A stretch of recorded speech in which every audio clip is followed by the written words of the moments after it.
Ladies and gentlemen, welcome to AlumniTALK. Good evening and welcome to the Columbia College Alumni Association's AlumniTALK series. We're glad that you're here. This series features prominent alumni who share their knowledge, insights, and above all, wisdom on critical and timely subject matters with the college community. I'm David Javdan, Columbia College class of 1990, co-chair of the Fund Development Council, which is dedicated to raising money for need-blind admissions, something I think very important to a lot of the people here. And I'm a proud board member of the Columbia College Alumni Association, a dynamic community of 52,000 college alumni creating meaningful opportunities that connect and empower alumni who positively impact the college, university, and indeed the world. On behalf of the college alumni community, it is my true honor to welcome you to an evening focused on race, the 2020 presidential election, and most importantly, our path forward.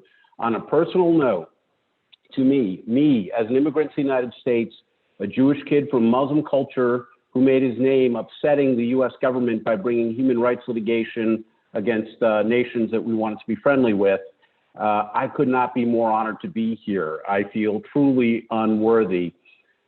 This evening, we'll be hearing from civil rights activists from two critical moments in American history, Dr. Clarence B. Jones from the class of 1953 and Chelsea Miller from the class of 2018.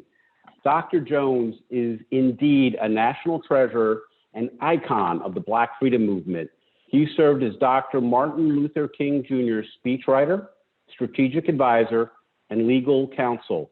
Among other leading roles in this historical leadership, Dr. Jones met alone with Dr. King when he was incarcerated in Birmingham, Alabama in April 1983, and helped him smuggle out and publish the iconic letter from a Birmingham jail, indeed changing the world.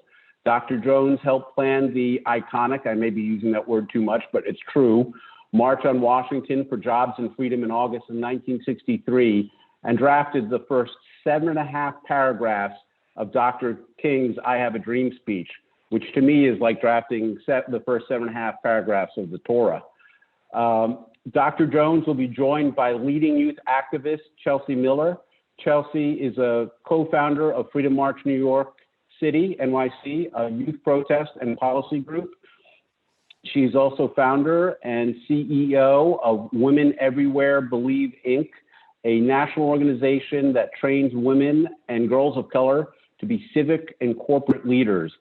In 2016, Ms. Miller worked in the Obama White House as one of the youngest interns on criminal justice reform, a longtime persona, a longtime passion of mine, and on urban economic policy. We have much to learn from Dr. Jones and Ms. Miller. I look forward to hearing their reflections on the presidential election and how the results impact the continued fight for racial justice and equality. If you don't believe that youth can really make a change in the world, I would remind everyone on here that when Dr. King left this earth, when he was finished, not started, but when he was finished with everything he would do in his time here and become what many people believe a co-founding father and mother among them of this country, he was 39 years old. So I would just focus on how important that is, the involvement. Before we get started, just a technical note, please note, if you'd like to participate in the Q&A during tonight's discussion, you can enter your question with your graduating year, please, into the Q&A box on the bottom of your screen. Your question will only be visible to the facilitator, and if selected, the moderator will ask it on your behalf. Please submit questions at any time throughout the presentation. Also, for optimal viewing, please select the full screen mode. This evening's conversation will be moderated by Riley Jones from the class of 2017. Riley currently serves in a very important role as president of the Black Alumni Council of Columbia University. Please join me in welcoming Riley and our esteemed alumni speakers. Thank you. Thanks so much, David. And I'm, as David mentioned, my name is Riley Jones. I'm the president of the Columbia Black Alumni Council, and I'm looking forward to moderating tonight's conversation between Dr. Jones, an accomplished lawyer with a storied civil rights career, and Chelsea Miller, a friend and classmate and upcoming and rising star in the social activism space. I've got some questions of my own to start the conversation off, but I really do encourage you all to submit Q&A in the bottom right of your screen. But with that being said, let's get started. With Chelsea, what reflections can you offer on how the 2020 presidential election unfolded, and how do the results inform our continued fight for racial justice and equality in the United States of America? Yeah, absolutely. And good evening to everyone. So excited to be here with you all. I think that this conversation around what has happened during this election cycle is one that we should make sure that we spend time unpacking and also understanding the nuances of what exactly took place and the role that Black women played in the presidential elections, but more so the role that this movement as a whole played, and young people, right, and the intergenerational work that took place to really drive this past election. We know that 90% of Black women voted for Biden. We know that 55% of white women voted for Trump, right? And so when we look at these results and we think about what's next for our country, we have to remember the fact that the Black community has always been the backbone of this democracy, right? When we talk about the history of this country, and that initially when we think about citizenship, that it applied to white male property owners, right? Classism, racism, and how that intersected in the ultimate framework of our democracy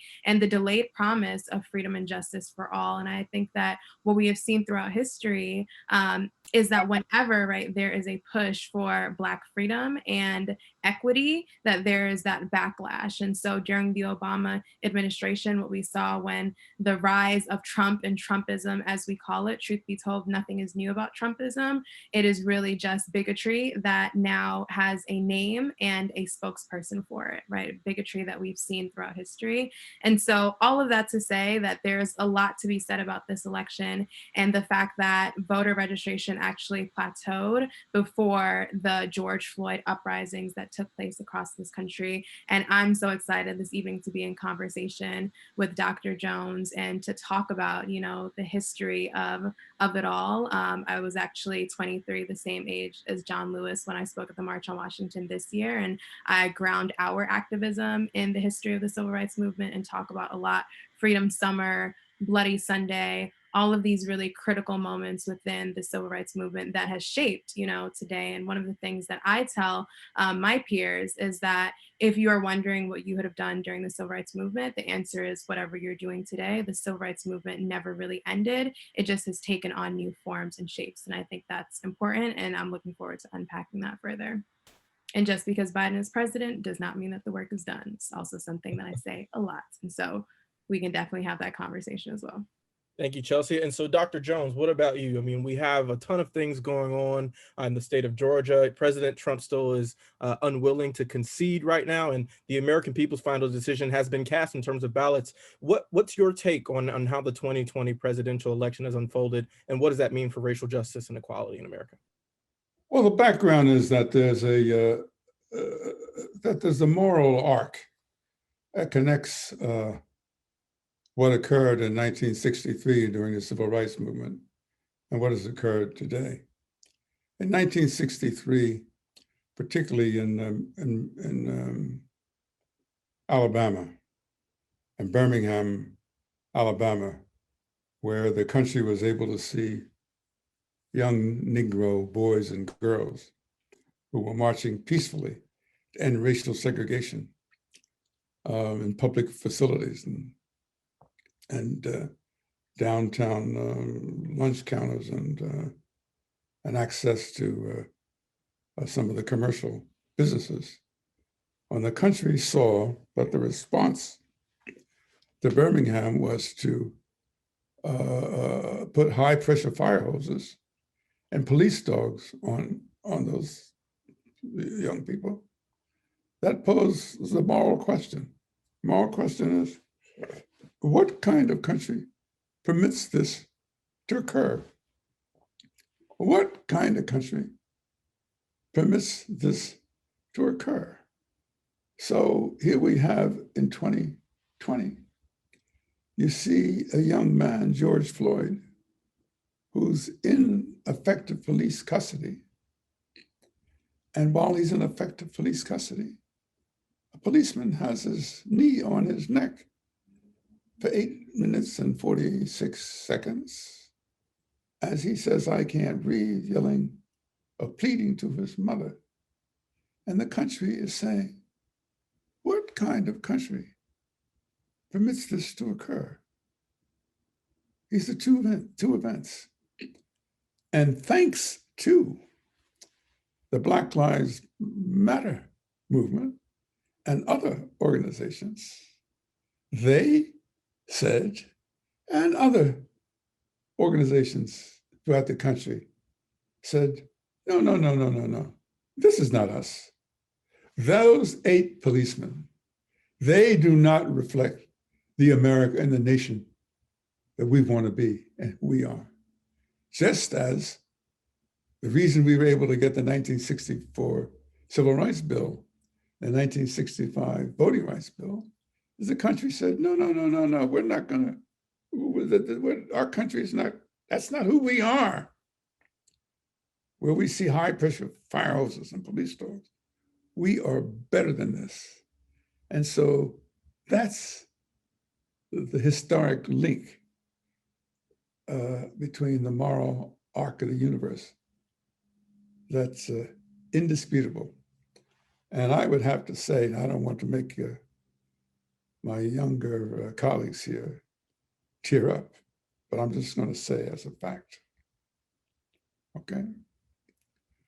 Dr. King would look at what you have achieved and he would say, now I knew what I meant when I said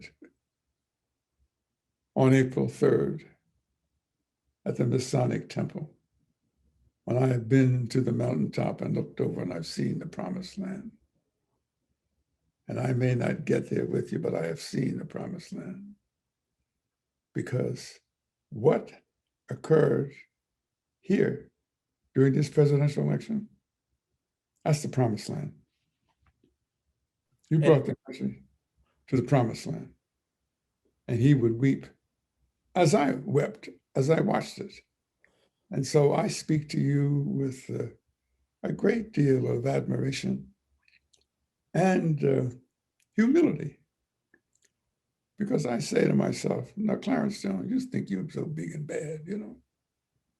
You're the lawyer to the greatest civil rights icon and all and so forth, but you're not so big and bad, you know. That's a great point. And, I want to ask Chelsea, voters turned out in record numbers for both candidates. And, you talked about what it actually means for President-elect Biden and Vice President-elect Harris.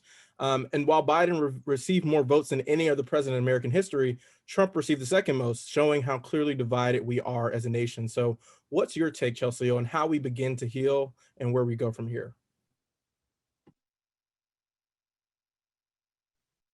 Okay, muted. Technology, gotta love it. So first and foremost, thank you, Dr. Jones. This is only the second time ever, okay, doing these public speaking interviews that I've teared up. The first time was when I was on a panel with the mother of Stephon Clark. Anyone knows the story of Stephon Clark, it is very similar to the stories that we've heard before, right? Very similar to even the Breonna Taylor story of a Black person in your home where you feel like you are the most safe and you are attacked, right? Simply because you are deemed as criminal before you are deemed as a citizen in this country. And she said a lot about the movement. And when you see weeping mothers, that moves you in a different way that, I don't think if you haven't spoken or if you haven't seen the mothers of the movement speak, this is to anyone who's watching, please listen to their stories, because it is always a story of how they turn their pain into strength and how they managed to really make sure that they carry this movement, right?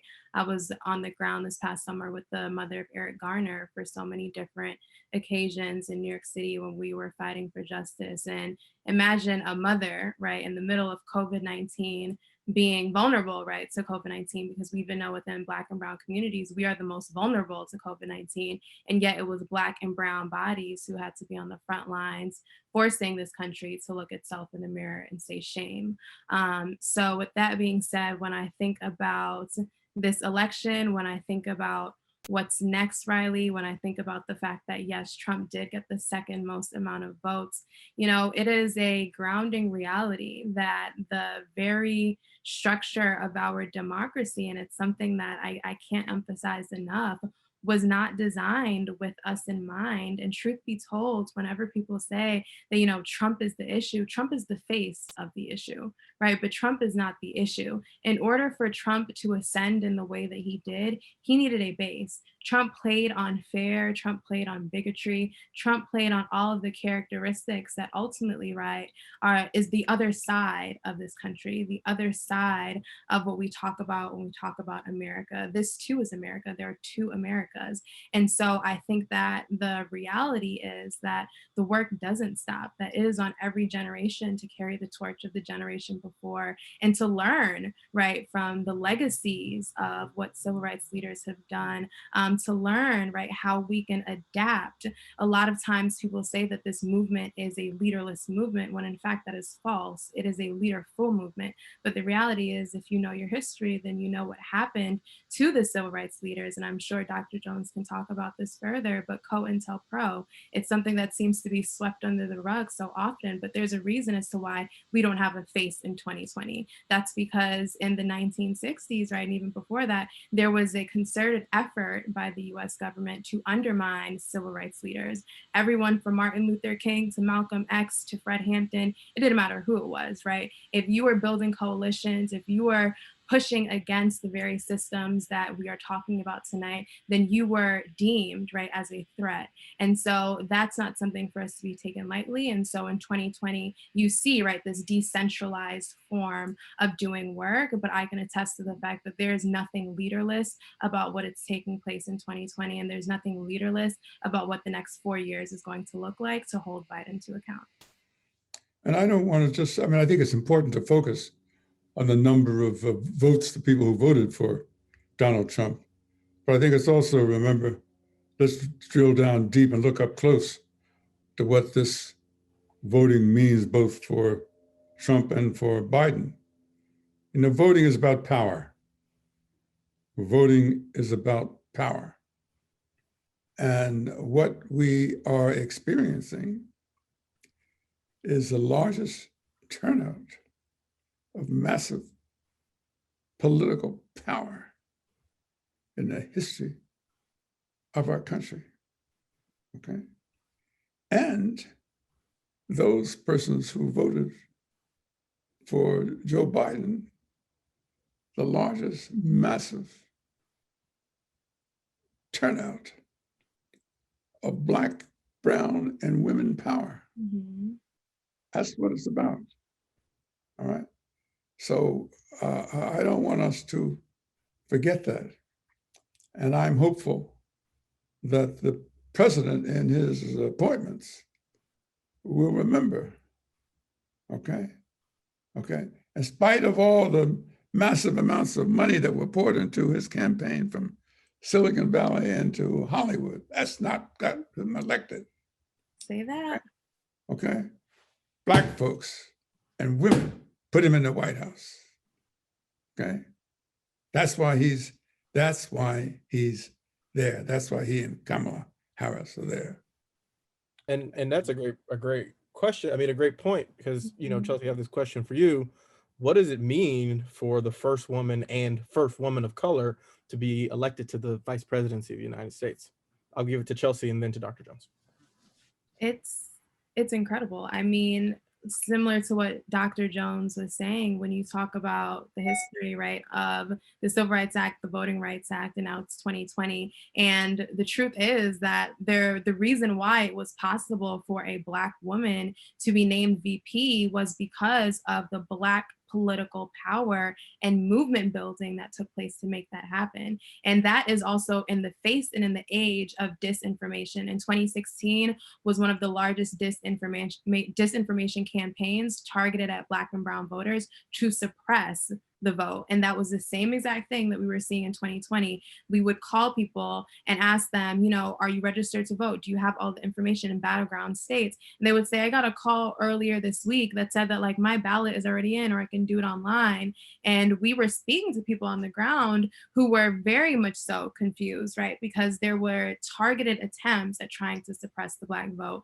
And so to see the fact that even in the face of all of this opposition, we still came out, we still mobilized, we still showed up at the polls. In the midst of 2 pandemics, we made it happen. That is a testament. I will also say, as a woman of Alpha Kappa Alpha Sorority Incorporated, I am beyond thrilled to see that Kamala Harris was named VP through the lens of our sorority, and not even necessarily because of simply being an AKA, but because if you know the history of Divine Nine organizations and the role that we've always played in civil rights movements and social justice efforts and the civil rights leaders, Shirley Chisholm, right? She was the first Black woman, first Black person to actually run for the presidency, a Black woman. And so to see that in 2020 now being named VP, it's a testament to the continued power and the fact that, you know, a lot of people say, what's the point? You know, we're still fighting the same fight. And the truth is the fight is always going to be there, but there is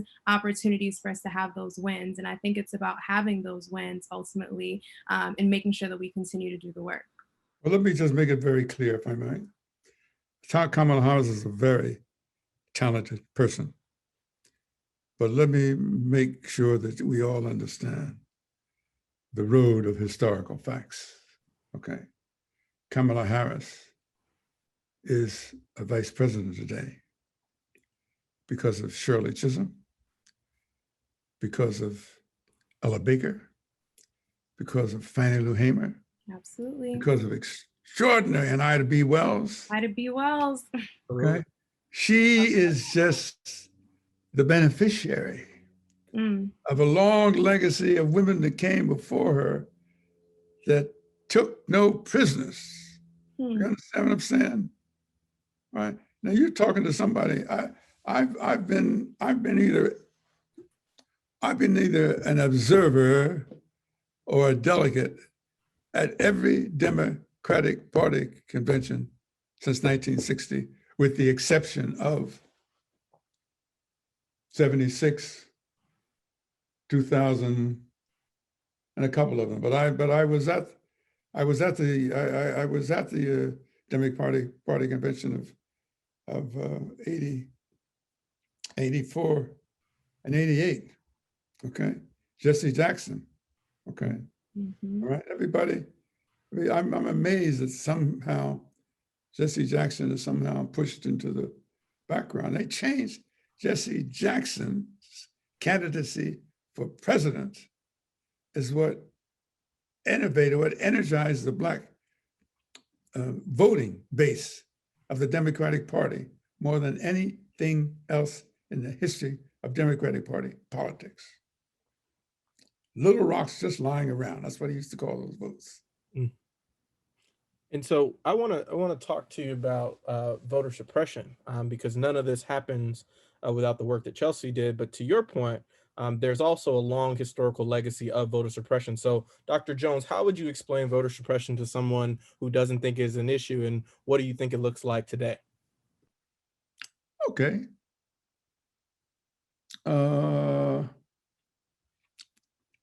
In Mississippi, in 1963, there were approximately 5,000 Black registered voters. 1963. After the Civil Rights Bill was passed, the Civil Rights Act of 1964 and 1965, the Voting Rights Act of 1965, there were almost 500,000 registered votes from 5,000, you understand? And during that period of time, see, people focused on the top of the ticket, you know?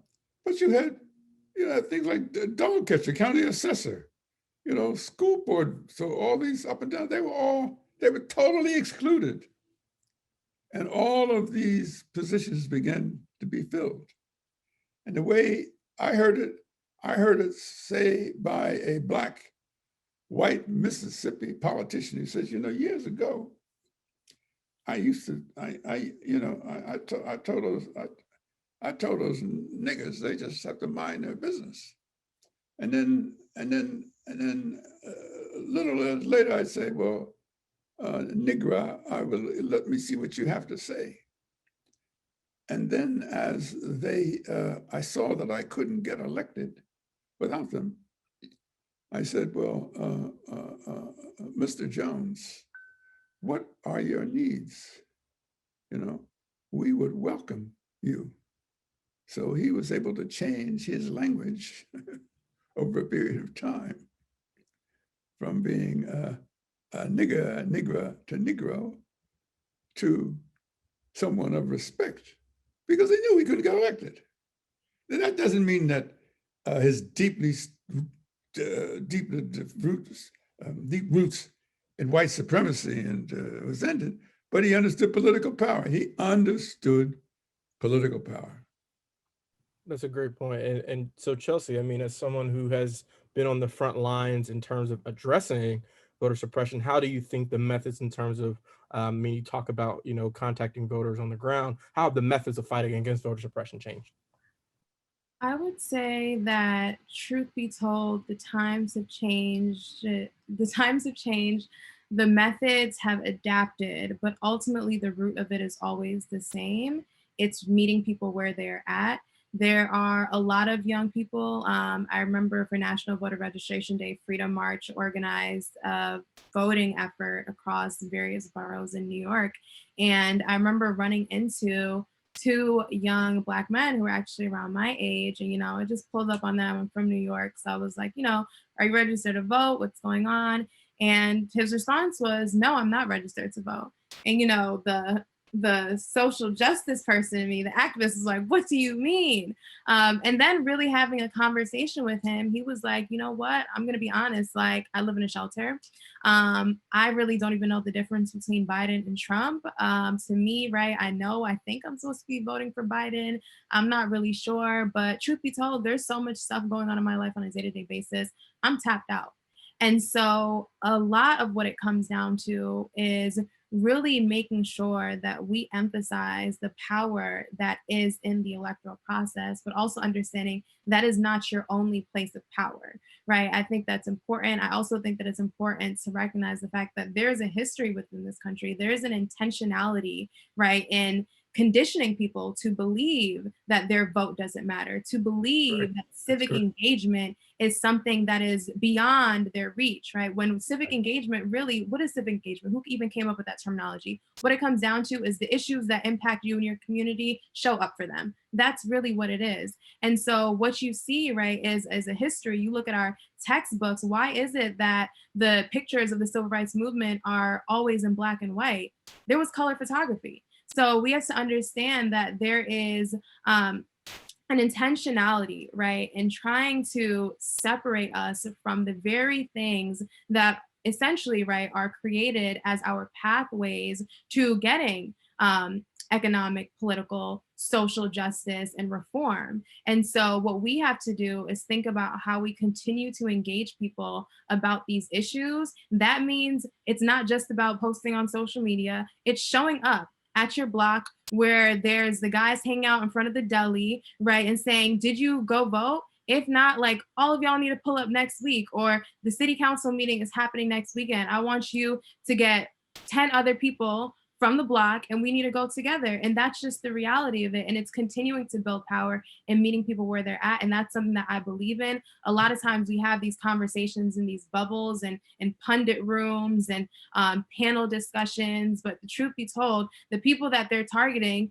they're not targeting Chelsea from Columbia University, who has a degree in political science. They're going back to the communities where I'm from, right? Because I grew up in Flatbush and East New York and Brooklyn. And that's where you go into the schools and you see that some of our kids don't even have leadership or civic engagement classes, right? And haven't even registered to vote or even understand the process of voting because of all of the IDs that you actually need in order to even, right, be a first-time voter. And some of them perhaps don't even have it.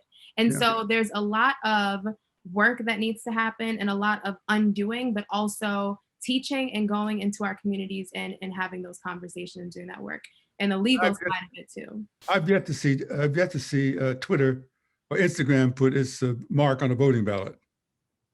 You know, I mean, they may be motivated. I've yet to see Twitter or Instagram go into a voting booth and vote.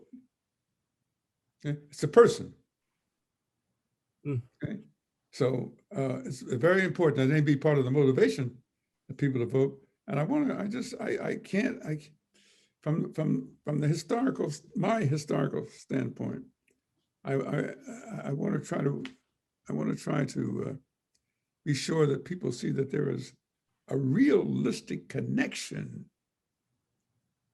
a material, physical connection between your voting and being able to make a material change in the government, locally, county, state, and nationally, that you have. Absolutely. Because if you don't do it, somebody else is going to do it that may, or in often cases, does not have your interest at heart. So there's no sense talking about you want this, you want that, if you don't have the power, or you don't exercise the power which is available to you. And Lord, don't come and tell me that, oh, well, I had to stand in line, for 5 or 6 hours, that's a long time. Please don't say that to me.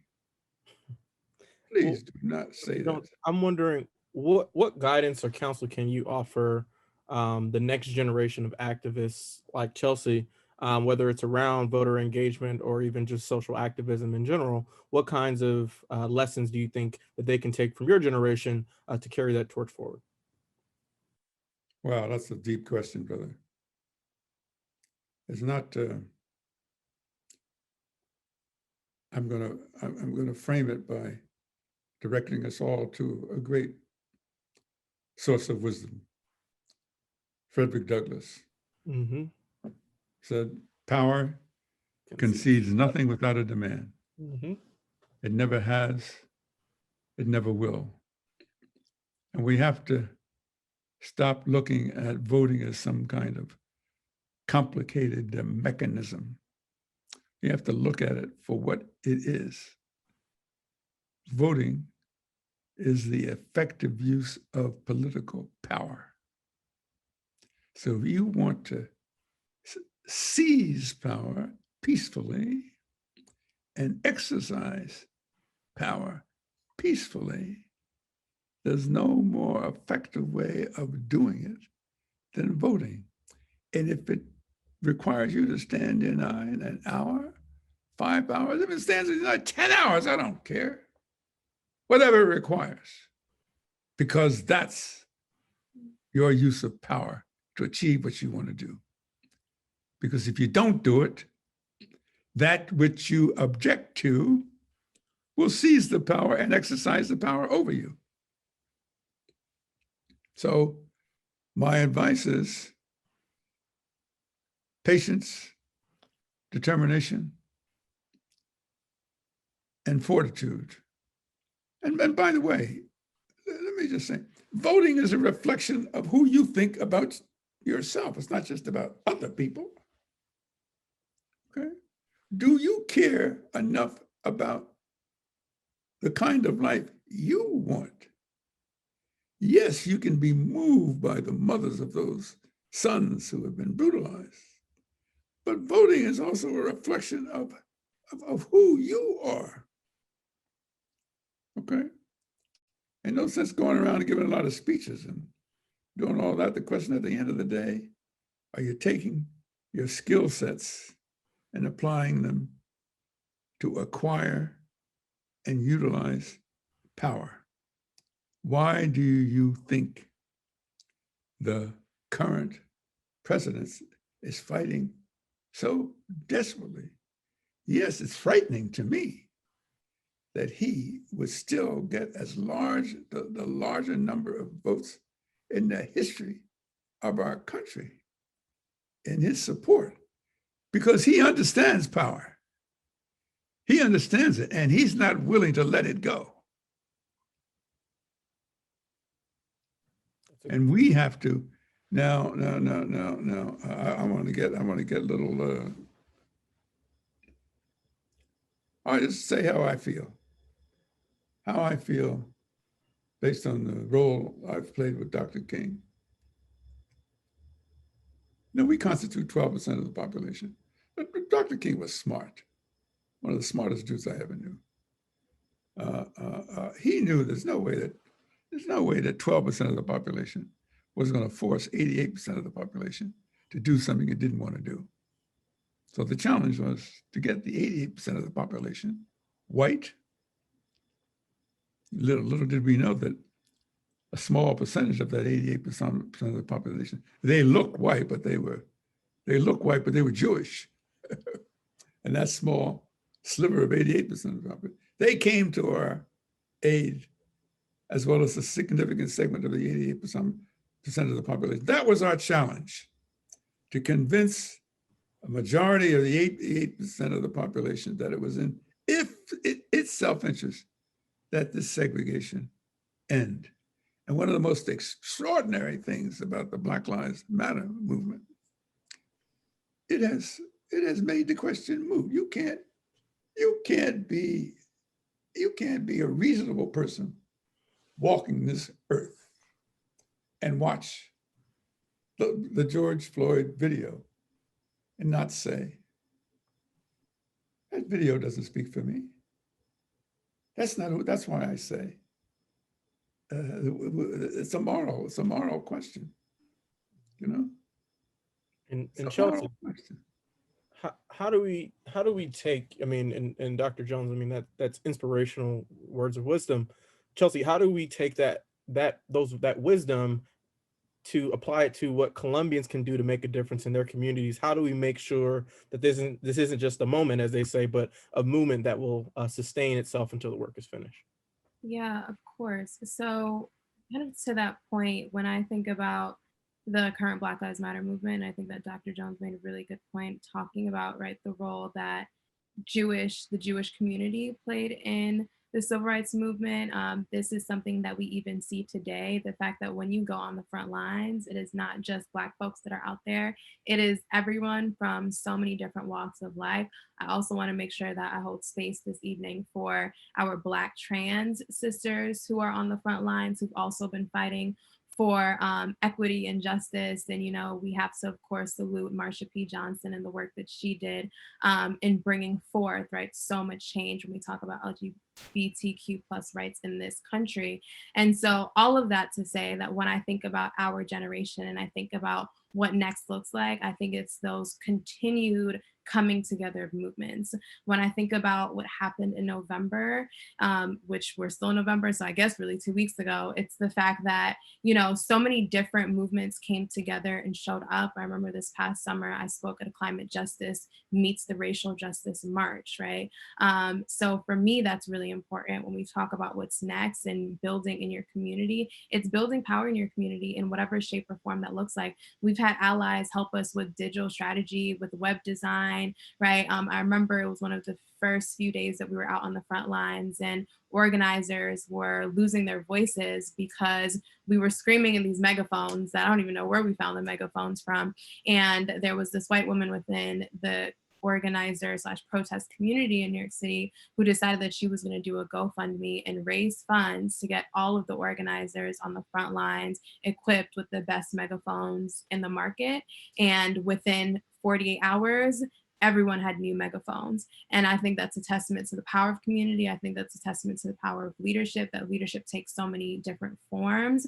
And also the importance of really just leaning in, right? Whatever is your skills, your expertise, your talents, using that to contribute to the movement in a sustainable way, though. That's very important. I think that sometimes people think, you know what, I posted that black square, I guess I did something. I attended that one panel discussion, I guess I feel better about myself. Let me, pat my white tears. And the reality of it is that we have to continue to show up even when the cameras turn off, even when the election seasons are over. Like, the real power building happens outside of election season, right? Even when we're thinking about right now, because, Freedom March is based in New York City, our mayoral elections are coming up. That's the next thing on our list. We are vetting mayoral candidates. We are putting elected officials to task, right? And we are challenging them to show up behind the scenes and make sure that in the public eye that also matches with the policy changes. Otherwise, you're not getting elected. And the truth is that young people are driving on the front lines.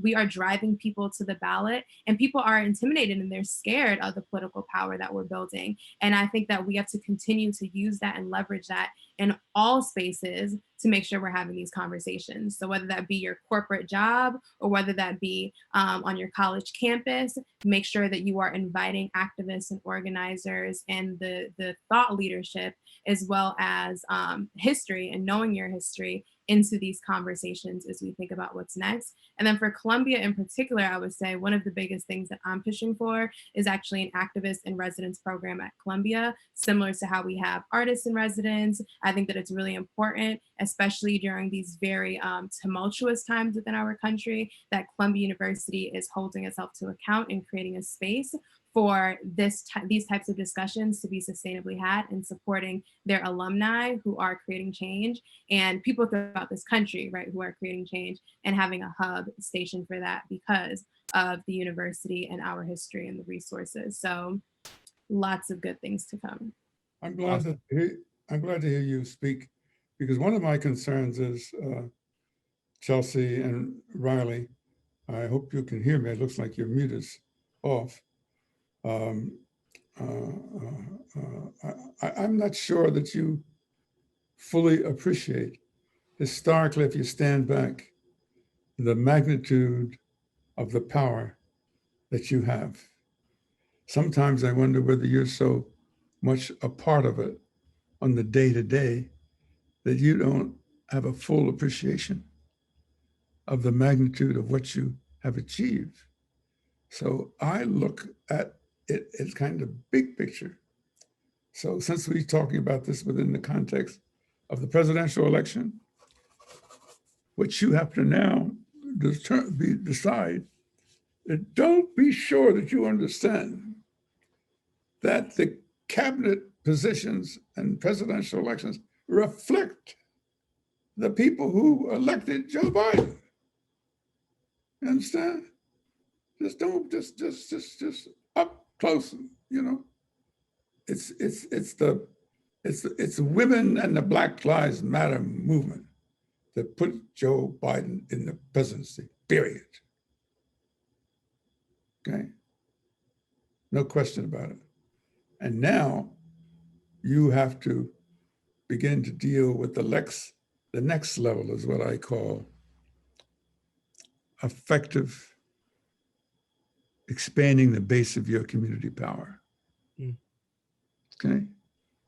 Well, Dr. Jones, I want to ask on that note, are there any examples from history that we can look at? I mean, you talk about effective engagement with a presidential administration. You think of people like Whitney Young. You think of people, like you said, like Shirley Chisholm, Adam Clayton Powell. What are some historical examples that people can root that path forward in?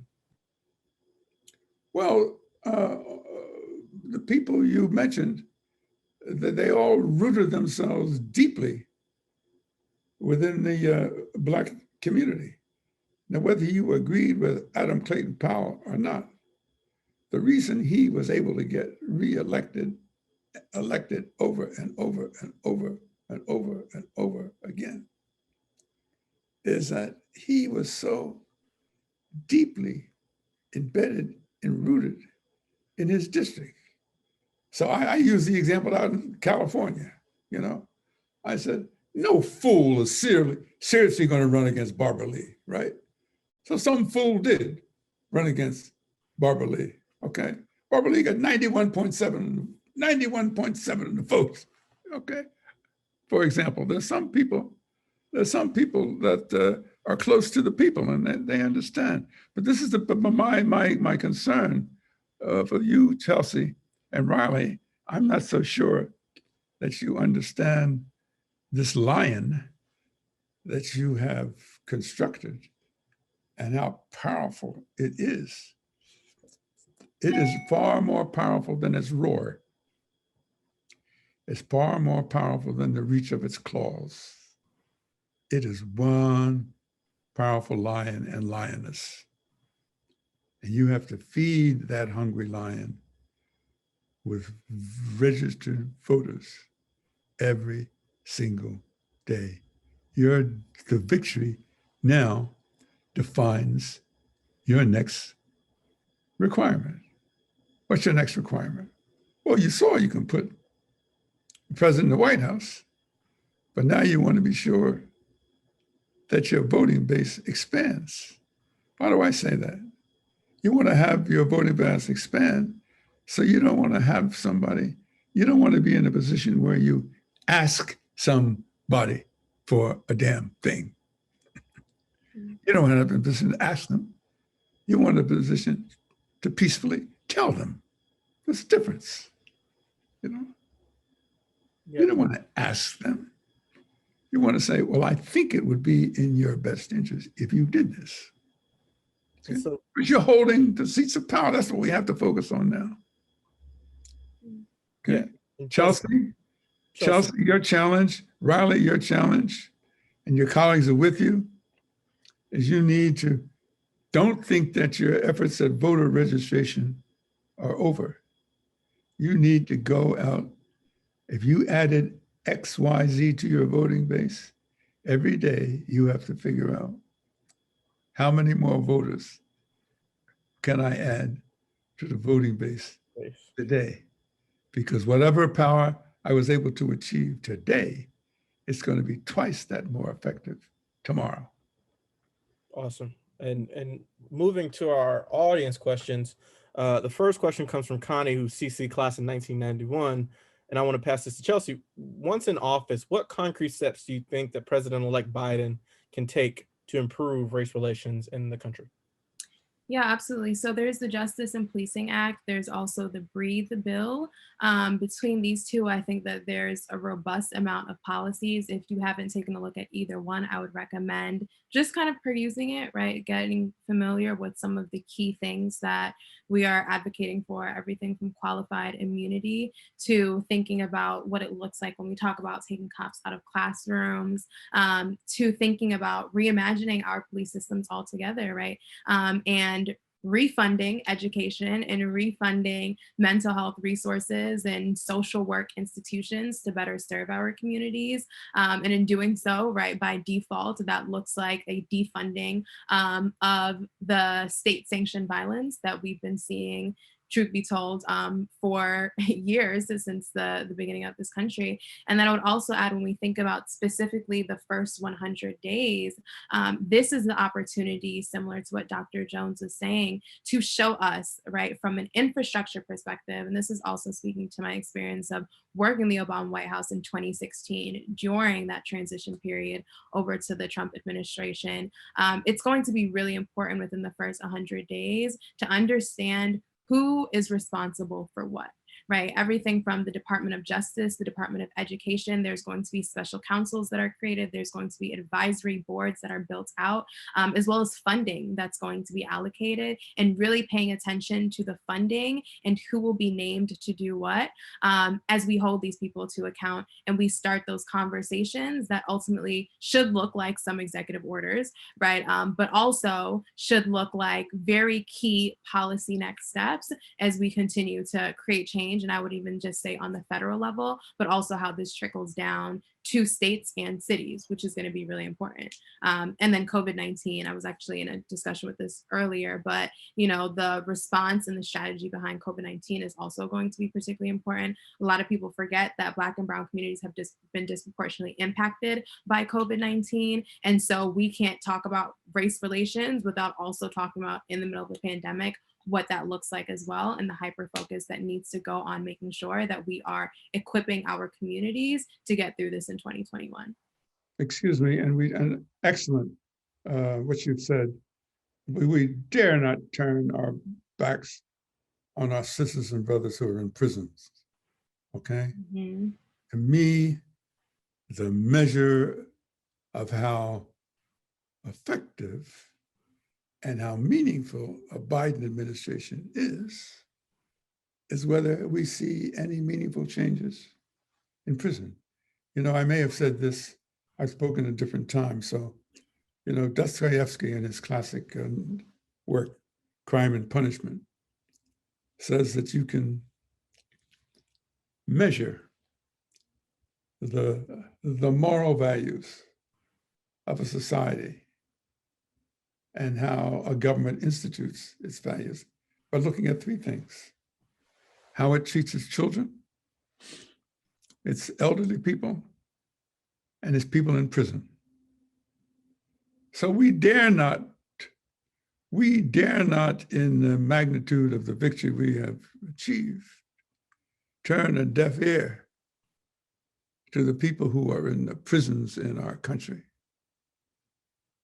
Nobody can talk about political power and making a difference unless you talk about Angola prison in Louisiana, unless you talk about Rikers Island. You can't talk about it. You can't talk about having meaningful change unless you talk about our brothers and sisters in prison. Absolutely. And to that point, when we talk about the legalization of marijuana, I want all eyes to be on that as well. All eyes on Georgia, all eyes on marijuana, and the process that's going to look like. And truth be told, if we are legalizing marijuana, then we should also be talking about reparations, because there are way too many Black men who are in prison because of nonviolent charges related to drugs. And when we look at the white community, how that's deemed, right, as a quote unquote opioid crisis, which we really know is more so an overdose crisis, versus, right, the narrative that's used when we talk about drugs in the Black community. And so especially when we talk about the economy and the fact that there are a lot of businesses that are being developed around the marijuana industry now, that Black and Brown communities are being exited out of. That's something that's also going to be really, really important to see a robust plan around that. Otherwise, our communities will be left behind, and we're going to continue to see these patterns. So great call out, Dr. Jones, and completely agree on that one. Right. Great. And a question asked anonymously. On one side, leaders use their positions of power to deny systemic racism. On the other side, I'm sorry. Sure. Yeah. So on one side, leaders use their positions of power to deny systemic racism. Mm-hmm. On the other side, it's become acceptable to call anyone who voted for Trump a quote unquote racist. Both tactics can wedge an even deeper divide. What does Dr. King's commitment to nonviolence teach us today about how we should interact with our fellow Americans, especially when we disagree? Oh, absolutely. Anybody who says that everybody who voted for Donald Trump is a racist is a fool.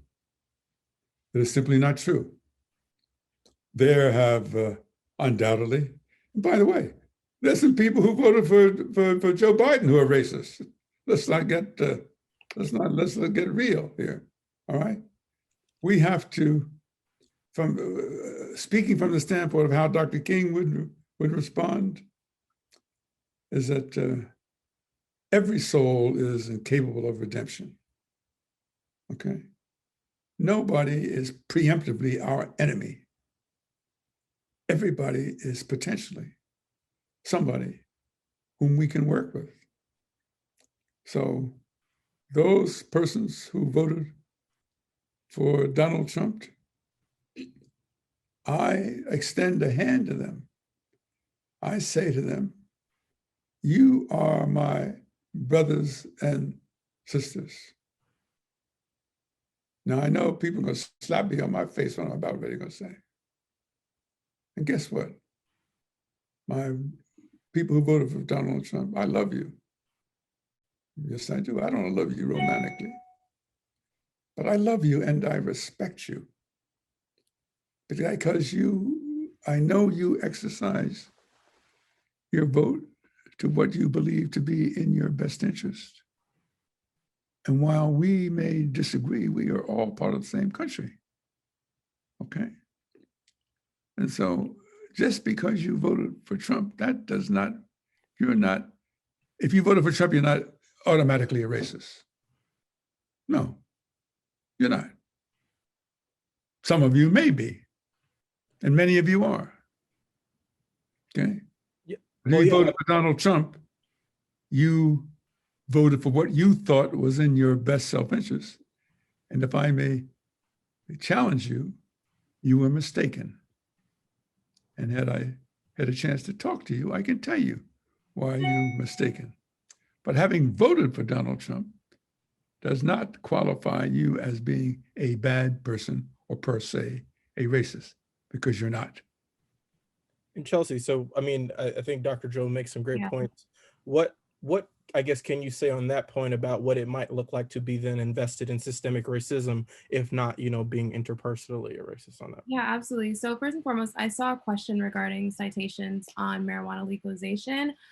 There are two incredible organizations that you should absolutely look into for the facts, and it's called the Drug Policy Alliance. They do incredible work. They actually just named a new executive director, Cassandra Frederick.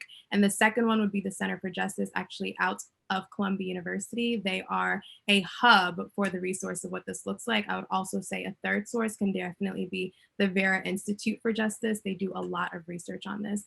Now, to the point of what we talk about when we say, what does it look like for folks to vote for Trump and kind of like racism and how that connects to the electoral system, what I will say is this: absolutely, you do not necessarily have to be a racist and self-identify as a bigot to vote for Trump. But ultimately, when you vote for someone, you are absolutely complicit in their decisions and the actions that they make while in office that ultimately have served to elect that person. So I voted for Biden. Does that mean that I necessarily agree with every single thing that composes of Joe Biden and Kamala Harris? Absolutely not. But when they're in office, absolutely, as a voter, I am accountable, right? It's called self-accountability for the fact that, yes, I did advocate for, I did elect someone in office. And as a result of that, in a lot of ways, the decisions that happen is a reflection of my own beliefs, is a reflection of the decision that I made. And it's on me when I feel like they have done a poor job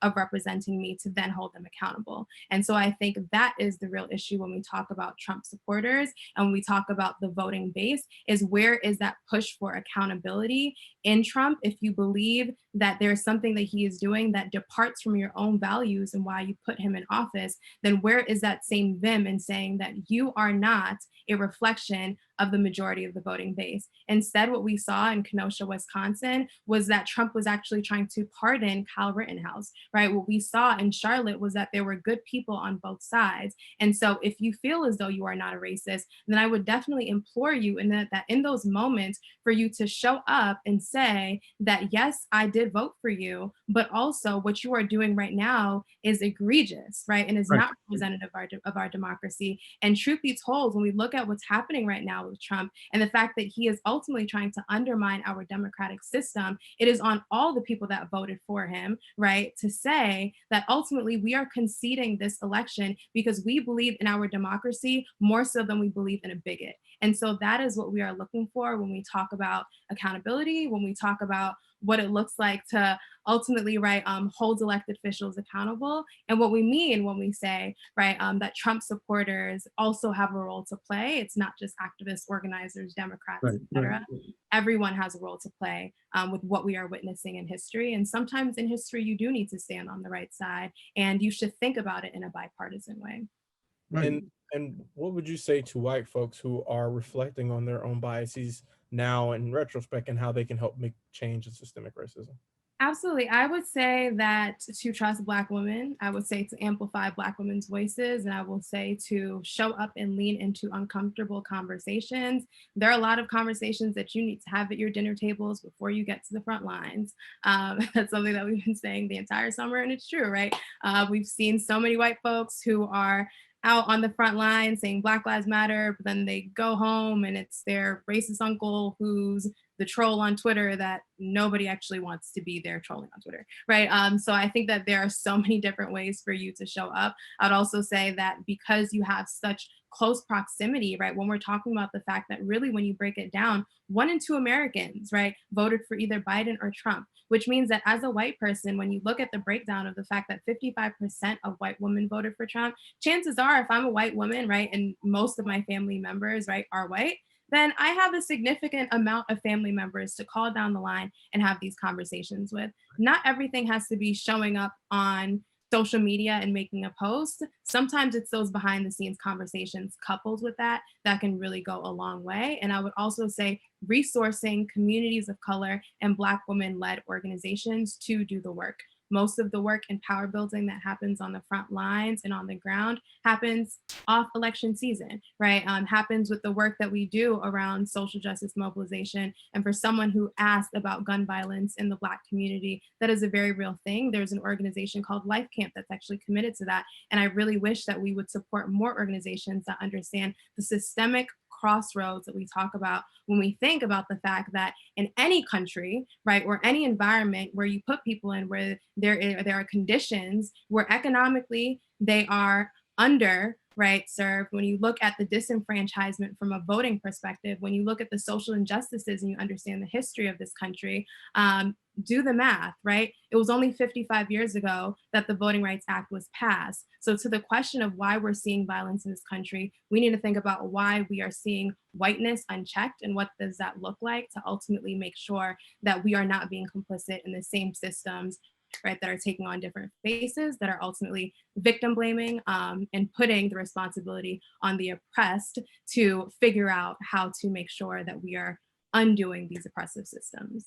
And although we as a 501c3 organization is not an active political organization, I just want to remind all of you that the Institute for Nonviolence and Social Justice at the University of San Francisco stands ready, willing, and able to be a resource facility, a source for any programs that you have under consideration.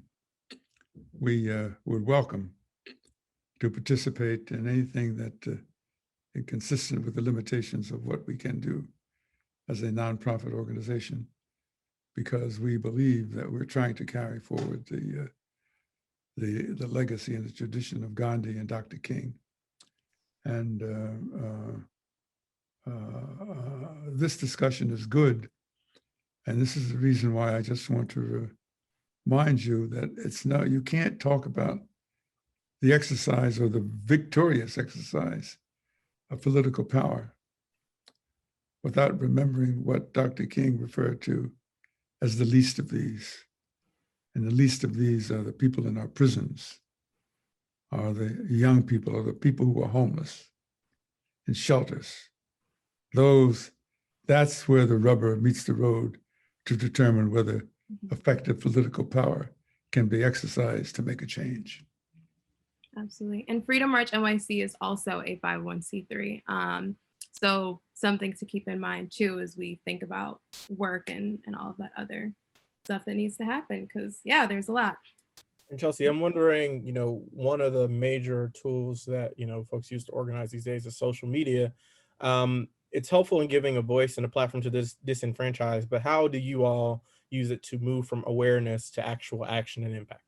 Yeah, absolutely. So first and foremost, I would encourage everyone to follow Freedom March NYC on Instagram at Freedom March NYC, and myself on Instagram at the Chelsea Miller. And then to the point about how we essentially take, right, social media activism, which really turns into digital engagement and turn that into what happens on the front lines, I would say the biggest thing is using social media as an educational opportunity. I think one of the beautiful things about the digital age is that it democratizes who can share information and where you can get information from. And so in that, you don't even necessarily need a huge following, right, in order to build community. And I think that there's a lot of power in that. I would say the biggest thing is to always have a call to action and make sure that you are engaging with content that has a clear call to action. Sometimes sharing isn't enough. Perhaps you need to shoot an email. Perhaps you need to show up at an event. Perhaps you need to show up at the front lines. And so really just making sure that you're doing that due diligence. And then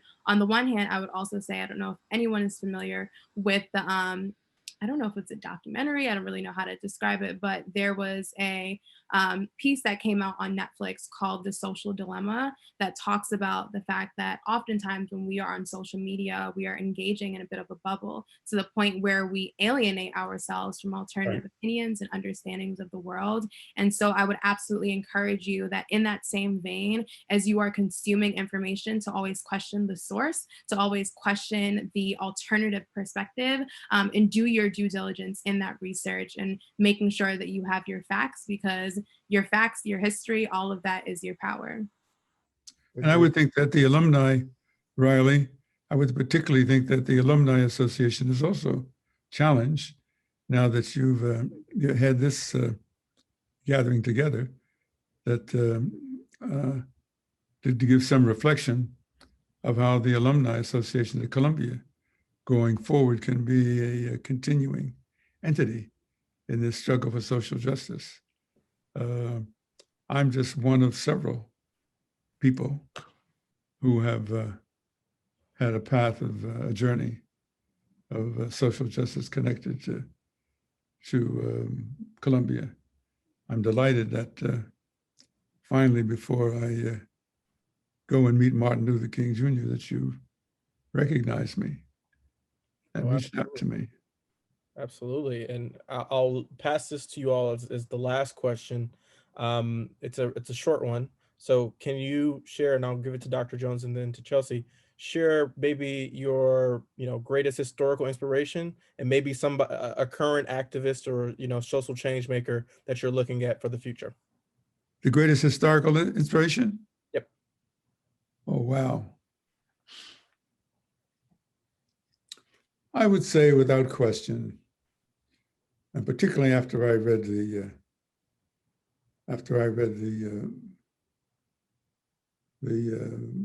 biography about Frederick Douglass, I'd have to say, I mean, that was a bad brother, boy. His life journey is something that is so inspiring that this is not in any way to diminish the role of people like A. Philip Randolph, or Ida B. Wells, or David Walker, or other people, but Frederick Douglass has got to be the baddest person I have ever read about. I urge you all to read his biography by David Bright, I think it is. I mean, it is unbelievable. Just unbelievable that there was a man who lived and walked among us. A slave who literally fought, I mean, pugilistically fought for his freedom. Unbelievable. Absolutely. So I would say the greatest impact. And of course, I was young enough to meet Dr. Du Bois. So obviously he had a great influence on my intellectual journey, but overall, I'd have to give it to Frederick Douglass, whom I never met. And I met Paul Robeson and I met Du Bois, but wow, Frederick Douglass is beyond. And Chelsea, what about you? This is a tough one. I'm thinking about a lot of incredible woman leaders. I'm thinking about Harriet Tubman, who, one of the things that I say is that leadership isn't necessarily the absence of fear, it's acting in the face of. And I think that her story is a testament to that, right? You can't say that she never experience fear. I think ultimately what it is choosing the purpose and the power of that righteous indignation over, right, that sense of doom that sometimes can come with these things, and standing there and fulfilling that path anyways. I would also say that Queen Nanny of the Maroons, because I'm first generation American, my family's from Jamaica. And so for me, when I think about the woman warriors of history who oftentimes their stories get unsung, I think that Queen Nanny of the Maroons was fierce, unapologetic, right? Black woman. And so we should talk about that. And I think it's important, especially when we think about the Black Lives Matter movement. We have to always look at our history through the lens of the diaspora, through global liberation. When we think about imperialism and the effects that that has played on a global scale, right? And even when NSARS happened and what took place in Nigeria. And, you know, I pay so much homage to the work of organizers on the ground. And they were inspired, right, by what was happening in the Black Lives Matter movement in the US and stood in solidarity with us. And so I stood in solidarity with them. And I think that, you know, we always have to make sure that we know our full history and connect the dots on that. So that would definitely be historical. And then for today, I would definitely say Tamika Mallory, absolutely. Badass, has supported Freedom March NYC in so many different ways. And I think that, you know, we need to give people their flowers while they're here. And we need to make sure that we support the Black women who have been doing the work for so long. And we also make ways for the next generation that's coming up. So also shout out to Cori Bush, because she did that. Yep, absolutely. Well, you know, this has been a really fun conversation. And on behalf of the Columbia College alumni community, I want to express my deepest thanks both to you, Chelsea, and to you, Dr. Clarence Jones. You know, this has been amazing, you know, a lifelong dream fulfilled for me to be on a stage with my friend and a stage with the luminary. And so with that, I'd also like to thank our audience, Columbia alumni and students, for joining us this evening and for asking such great questions. Save the date for the next Alumni Talk on race in the workplace on Thursday, December 3rd. And for more Alumni Talk events, please visit the Columbia College Alumni Association website at college.columbia.edu/alumni. We encourage you to stay involved with the college. Thank you all so much. Have a wonderful evening. Take care.